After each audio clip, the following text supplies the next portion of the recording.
I'm going to let you in on an open secret. I have no talent in mixing music or t-shirt design.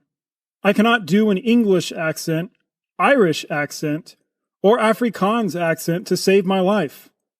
Nor do I have the vocal range to give you the deep-voiced opening you hear at the start of each episode. The good news for me is there is always Fiverr. Fiverr.com allows you to hire freelancers for sometimes as little as $5 to do tasks that you have to get done for your business. Or sing happy birthday to your spouse in ways that are impossible for you. Or, honestly, the list could go on. Help yourself and help the show by using the link I provide in the show notes to see if Fiverr's freelancers can help you. Or if you have anything to offer Fiverr. My show was not possible without Fiverr.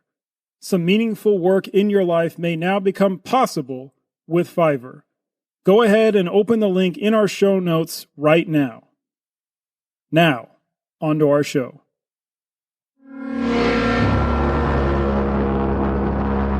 This is Forgotten Wars. May turned into June. Brits closed on Pretoria. 20,000 Boers had already laid down their arms. A mere 7,000 could be mustered to defend Pretoria, the capital of the Transvaal, the South African Republic. Pretoria possessed much more internal fortifications, a Siemens field telephone system, all the reserve ammunition stores, and all the Republican currency reserves. Jan Smuts voiced faith in the commandos still staying loyal to the Republican cause. But several Boer commanders did not share the same hope. Many commandos who hadn't given up the fight yet were trickling into Pretoria and getting drunk and looting their own republic's capital. With most of Pretoria's police force serving somewhere on the battlefield, many black and white Pretoria residents took advantage of the situation to loot government buildings in broad daylight. Commandant General Louis Botha and General Benjamin Viljoen, one of the few war officers who showed interest in military theory before the war, approached President Kruger in the beginning of June. They and several other Boer commanders proposed surrendering at Pretoria. They argued that Boer armies had disintegrated too much and those commandos left were too exhausted. To continue fighting, they argued, would only bring more death and destruction to their republic. Botha forcefully emphasized the helplessness of several thousand men holding off Roberts's tens of thousands. Only Koos de la Rey dissented from the senior military leadership. He promised to bring his best commandos westwards and keep fighting there if the Transvaal officially surrendered. President Kruger cabled Free State President Steyn about surrender. Steyn's response dismayed some and inspired others. Pakenham writes, quote, Smuts, who was one of the first to see a copy of Steyn's telegram, said later that Steyn practically accused the Transvaalers of cowardice. After the Transvaal had involved the Free State and colonial rebels in ruin, Steyn said they were now ready, as the war reached the Transvaal's own borders, to conclude a selfish and disgraceful peace. Steyn's reply was characteristically blunt. We shall never surrender. Steyn's reply was the most important telegram of the war. End quote. After Steyn's cable, Botha and others decided to fight to the death, rather than surrender as traitors in the eyes of many Boers eager to keep the struggle alive. The Transvaal Krijgsraad settled on a fighting retreat rather than surrender. Men were sent to negotiate with Roberts, to negotiate a peaceful takeover of Pretoria. This could delay Roberts's advance by a few days and allow the Boer warriors to extract as much as they could from Pretoria. On June 5th, déjà vu struck again for many of Roberts's troops. They marched into Pretoria at 2 p.m., greeted by cheering crowds of blacks standing on the pavement where they, quote, didn't belong. Many British journalists were disappointed by yet another petty triumph, by yet another city taken without any signs of war. President Creer rode by railway to Delagoa Bay and eventually sailed away to Europe, thus fulfilling words you heard Cus de la Rey utter nearly 20 episodes ago. You'll recall he and others argued with Creer about making concessions with the British to avoid war. And then Creer accused de la Rey of cowardice. To this, Cus de la Rey said the following: "You will see me in the field, fighting for our independence, long after you and your party, who make war with your mouths, have fled the country." End quote. Now, not even a year later, de la Rey's words came to fruition. But before Creer sailed away, he tried to inspire whatever hope or fear that he could in Boers to keep the fight alive. He promised God's support if they kept on fighting, that they would be like the biblical Gideon's 300, who would slay tens of thousands, that their property would be confiscated if they abandoned the fight, that they would be guilty of murder if they stopped fighting now. Under the British flag, you will have everything you desire, but that flag will continue to fly over the land. Over the land, maybe. Over the people, never. You will see me in the field, fighting for our independence, long after you and your party who make war with your mouths have fled the country. I don't think the Boers will have a chance. Disarm your blacks. Act the part of a white man in a white man's war.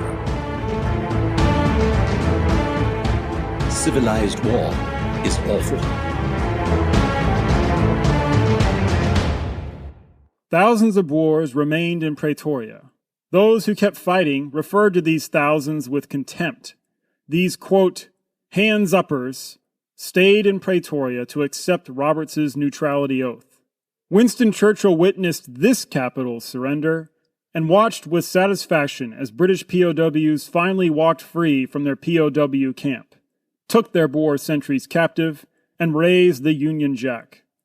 Now for a quick diversion. Churchill had another experience with trains on his way from Pretoria to Cape Town. Just before Kroonstad, Churchill's train stopped abruptly. Just after Churchill stepped off the train to see what was going on, a bomb went off. 100 meters ahead. Churchill could see that the railway bridge was on fire. British soldiers streamed off the train, but no officer emerged to bark orders. So Churchill, in the midst of a brutal moment of déjà vu, took charge. He ordered the train to travel backwards, and the soldiers back on the train. Then he fired his pistol several times at oncoming Boers, and stepped back on the train. And this time, Churchill escaped capture. Now back to June 5th, 1900. Pretoria was now in British hands again, for the first time in nearly 20 years, since the Transvaal took back its independence in 1880. Then, Roberts made a costly, calculated guess.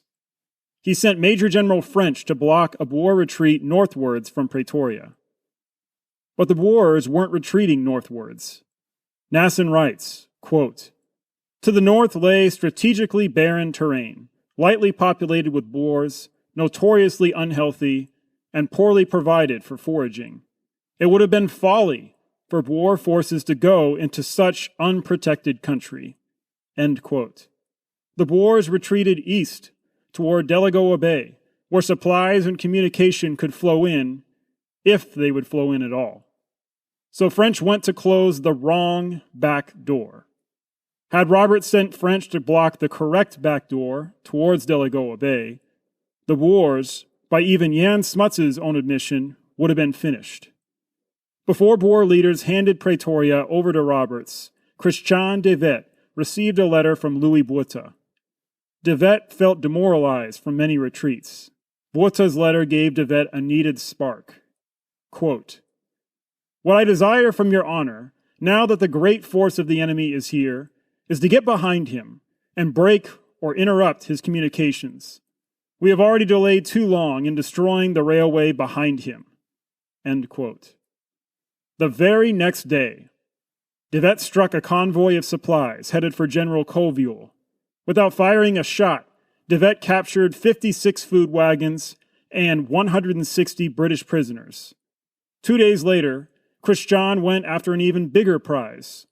Just a day after Lord Roberts paraded into Pretoria, Christian split his 800 available men into 3 raiding parties. General Steenkamp would lead 300 Boers and 1 gun to attack the Vredefort road station. General Fruneman would lead 300 men and 3 guns to attack a camp at Renelster railway bridge. Christian and 80 commandos would attack the Roodeval station with its huge stash of supplies. Christian and his 80 commandos, though, would bite off more than they bargained for. Their scouts reported that Roodeval station was only lightly guarded, when in fact a whole British battalion, the 4th Derbyshires, now guarded the town just after being sent up the railway line in response to De Wet's earlier attack on the supply convoy. So how did this attack end for Christian? Pakenham writes, quote, "The Derbyshires, a raw battalion of militia, dumped down beside the railway bridge at dusk on June 5th. They were in no tactical position to defend themselves effectively against Fruneman's attack. After several hours fighting from behind the embankment, they had no field guns. They put up the white flag. Fruneman then joined in a combined attack with De Wet on the Roodeval station. Here, the post office workers, a railway pioneer corps company, and some Anglo-Indian volunteers struggled heroically to build breastworks of mail bags and bully beef tins. Then at noon, they too were forced to put up a white flag. De Wet's combined bag of prisoners in this triple raid was 486 officers and men. 38 British soldiers were killed and 104 wounded. His own losses were negligible. His only regret was that he could carry off only a small part of the booty. He seized all the .303 ammunition he needed.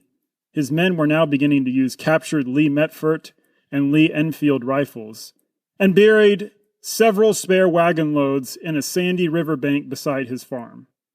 Then he put a torch to the rest.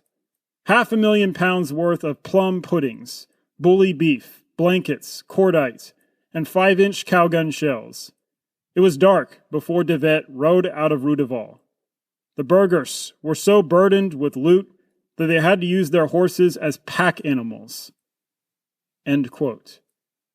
Brother Pete De Wet humiliated the British about a week earlier when he captured the 13th Battalion of the Imperial Yeomanry at Lindley. Lieutenant-Colonel Basil-Spragge led this battalion of Irish volunteers into a trap, and they were overrun by Pete De Wet. 80 Irishmen were killed or wounded before the white flag went up.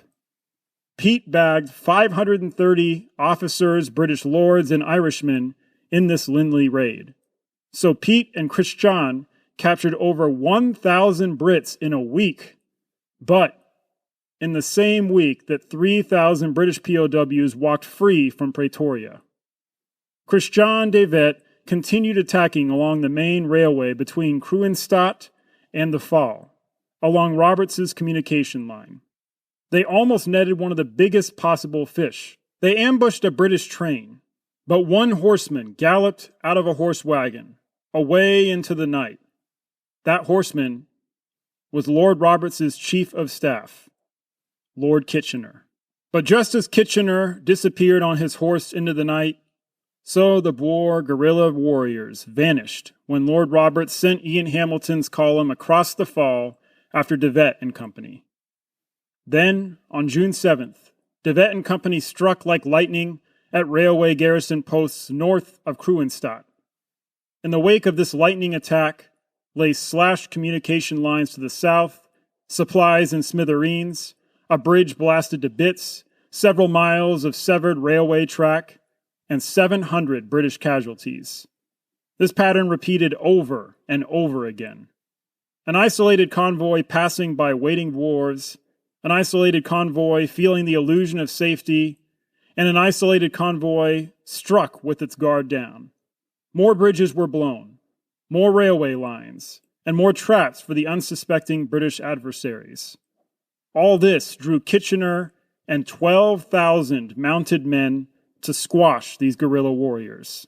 Meanwhile, further west, Lord Roberts hoped that with both capitals fallen, that Botha would do the sensible thing and surrender. Roberts communicated over the course of a week with Botha, and even tried to get Annie Botha to talk some sense into her husband.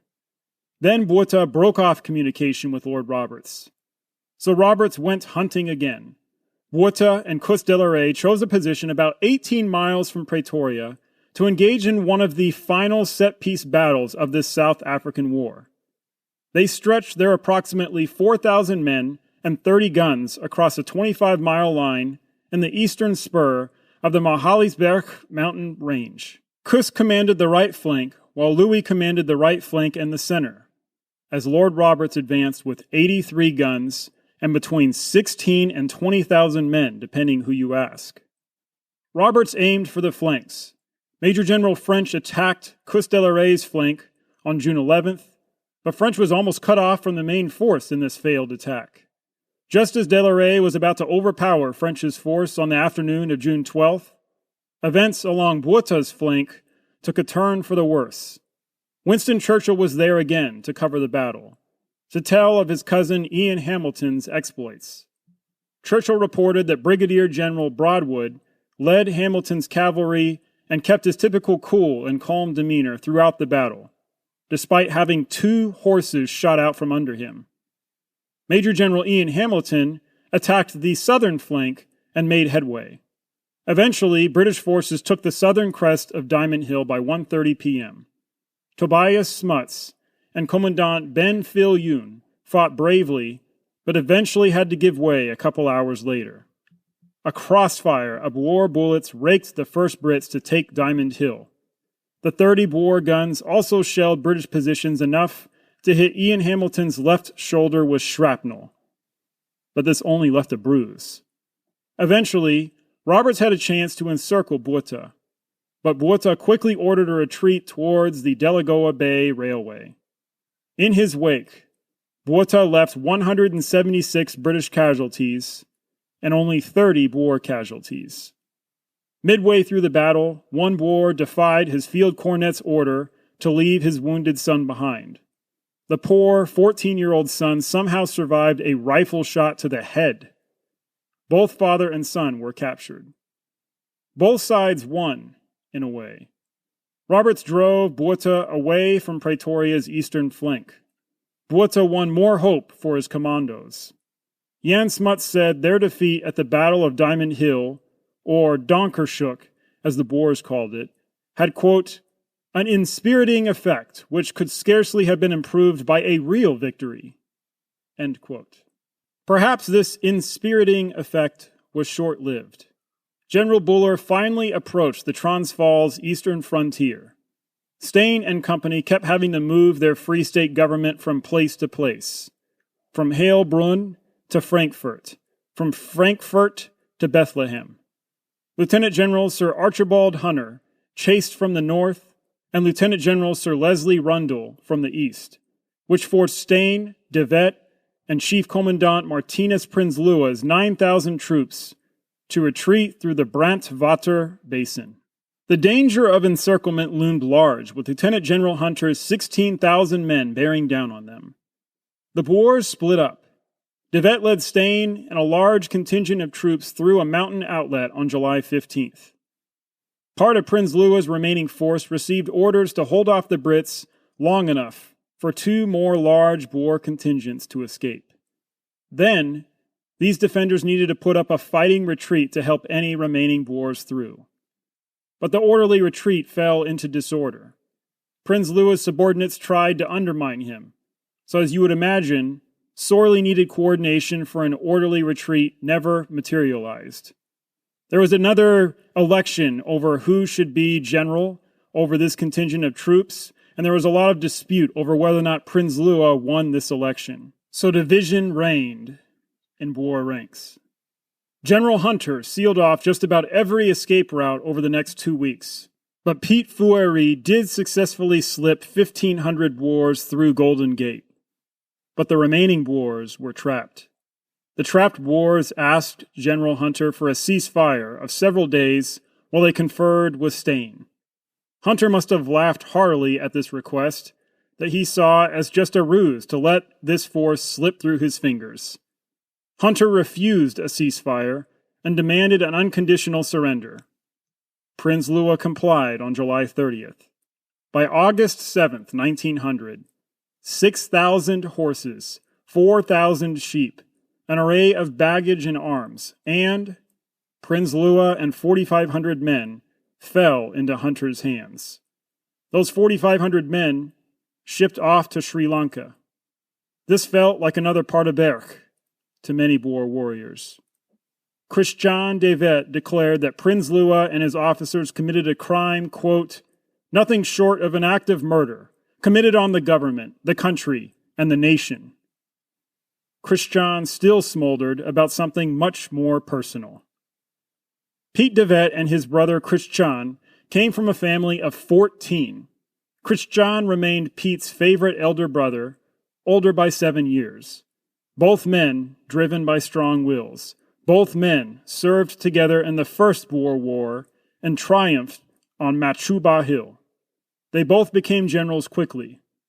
After doing all they could to rescue Cronje and company, they could ultimately not save Cronje's forces from surrendering at Paardeberg. But the de Wets kept their hope alive.